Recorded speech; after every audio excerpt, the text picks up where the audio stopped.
Perfect.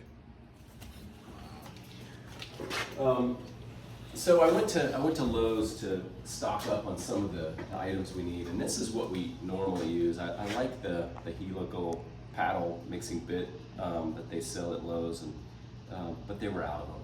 So, darn it. And inevitably, this is what happens. No matter how much we clean, it's just, you know, in a communal situation, unfortunately, this is what happens. And yes, it can be chipped off, and we can save this, and I will, or somebody will. But try your best to clean the paddle off in between. So, you know, after you've mixed it up really well, this immediately goes into the rinse bucket, you know, and you twirl it around a little bit, clean it off, make sure there's none on there, and go and hang it back up. And I've actually never used this style mixer, so I'm curious. It's called a hurricane mixer. I don't know. Yeah, I guess it's gonna. Anyway, we'll see. We'll take it slow. But nothing special here. You chuck the mixer into the paddle bit into the drill. There are a reminder. There's different speeds, especially with the battery powered drill. You've got a 2 and a 1, right? So the 1 goes a certain speed. The 2 goes a lot faster. If you forget it's on 2, stick it in there, pull the trigger, full blast. It's probably going to splash out pretty quickly, right? So number 1, you can start with number 1, right? And that way you don't have to worry so much about pulling the trigger, because you guys probably, maybe you don't know this, but drills, it's not all or nothing, right? They have a variable speed, and so the more you press, the faster it goes. And you can do that with the fast. It takes a little bit of practice though, you know, so again, if you don't have that practice yet under your belt, switch to 1, and that way you're probably pretty safe.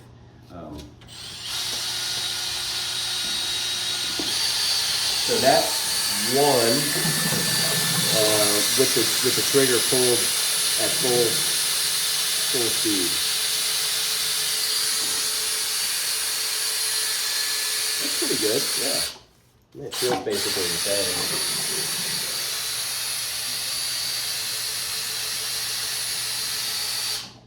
Let's just see what happens.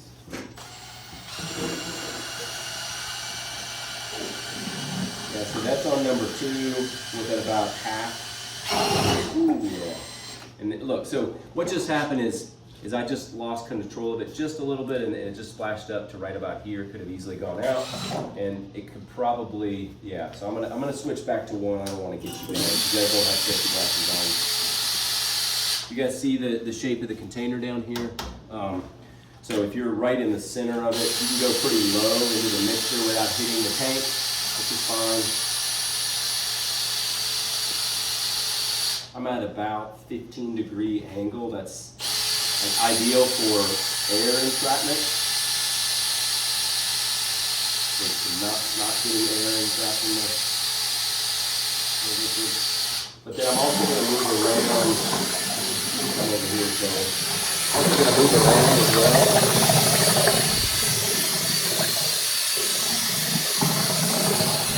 And make sure that it all gets mixed together really well. You want a homogeneous mixture, which is usually represented by the color of it.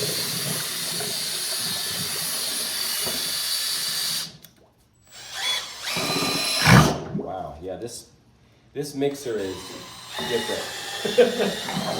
It's pulling me in on number 2. I would highly recommend just sticking with 1, yeah.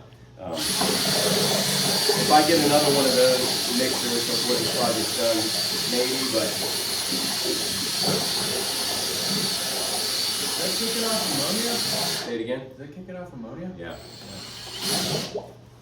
I'm pulling that down. So something I've noticed is that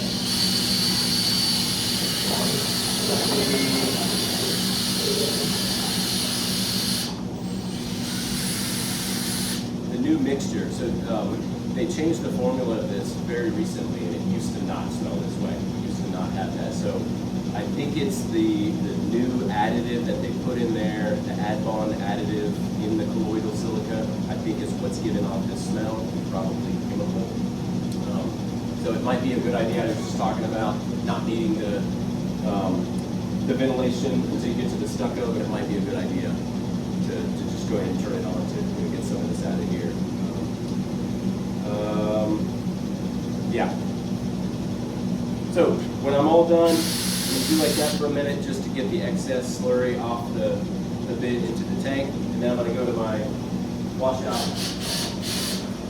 And because of the depth of this thing,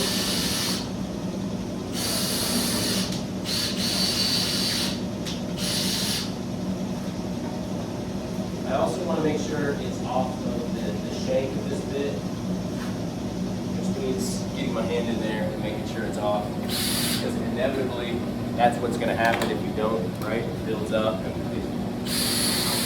it only takes one person not doing it for it to be really difficult for the next person. And if they don't do it, then it just snowballs into that. So try your best to get it as clean as possible.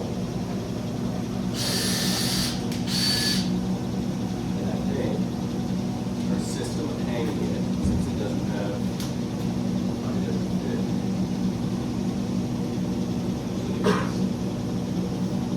if that falls off, we can turn it around and just hang it like this. That's fine too, yeah. Any questions so far? Okay.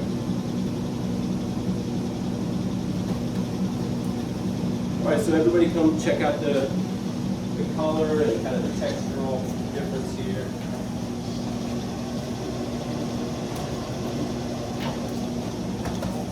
All right. So the next step is to prepare your wax pieces to dip into the ceramic shell slurry. I just grabbed an old casting of somebody's from years ago. I think this is November's box of dishes that she made. The first step that it tells you to do is to degrease your wax with denatured alcohol. And so we've got alcohol available in our flammables cabinet. I've dedicated this to being the alcohol bucket for this project, and so we'll keep a lid on it so it doesn't evaporate as quickly. But if it gets down there and everybody is done, just grab this container from the flammables cabinet, pour a little bit more in here, and we're good to go. This will live along with all the other, like I said, ceramic shell equipment, probably up here with the gloves or right here with the cups. Okay. But the first step is to degrease your wax. It's quite a bit actually. So it's just a matter of painting it on. And I've already started not wearing gloves. You're welcome to use the reusable gloves, or you can use the disposable gloves. It's fine. And we're going to want to let this completely dry, evaporate before the next step. These trays, while that's having a chance to dry, I've got a lot of these trays. What happens with, not so much with the alcohol, because it dries up, it's not something they have to worry about the tray necessarily, but when we get to step number 2, we use the colloidal silica as a pre-wet stage to take your piece, which I think you gave me, so I just grabbed one of your casts here. So the first step is just going to be just the slurry. We're not going to do stucco at all. So you're going to go from the alcohol degreasing step to coating your piece in just slurry and then letting it completely dry before the next step. But for the first several steps, it instructs you to pre-wet the existing stage before you add the next one, and it helps the 2 layers stick together basically. And the pre-wet's not anything special. It's just more of the colloidal silica that we use to mix with the silica powder and the silica stucco. It's all the same materials, just in a different form. But that said, I've put it in a separate container so that we're not using the big jug, which is really hard to handle, and trying to pour that out into a cup. So just making it more convenient for you guys. So we'll talk about that in a minute. But back to the trays. Tray, maybe we'll have one alcohol tray, and I'll write it on here, and then one pre-wet tray. The pre-wet is something that is going to get really messy. It's really sticky. It wants to stick to everything. And so having a tray, rather than just doing it directly on the counter and then having to clean it up, do it on a tray so that you can take the excess pre-wet and dump it back into the container. It's expensive stuff. It's full of stucco chunks. Okay, maybe it gets poured into the trash, but it still feels like it's usable, which I think for most of you all it will be. Pour it back into the pre-wet container. Okay, we'll talk about step number 2 in a minute. We'll focus on step number 1. So, in a minute, all the alcohol will have evaporated off. We've got a little bit left here, and I'll be ready for step number 1.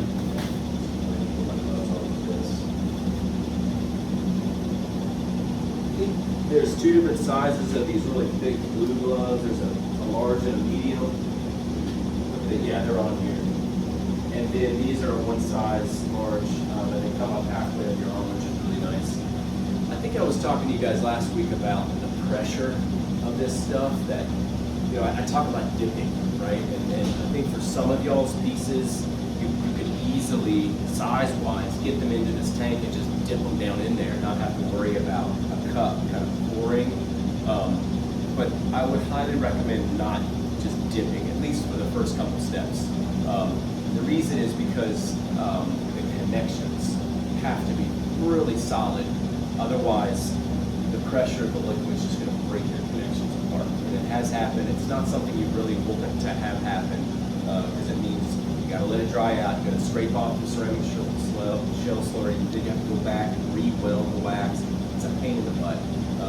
So number 1, make sure your connections are really good before you come to this first step. And number 2, I would recommend holding your piece with one hand and having a cup. Got that another cup in here. Grab another cup. Press pause.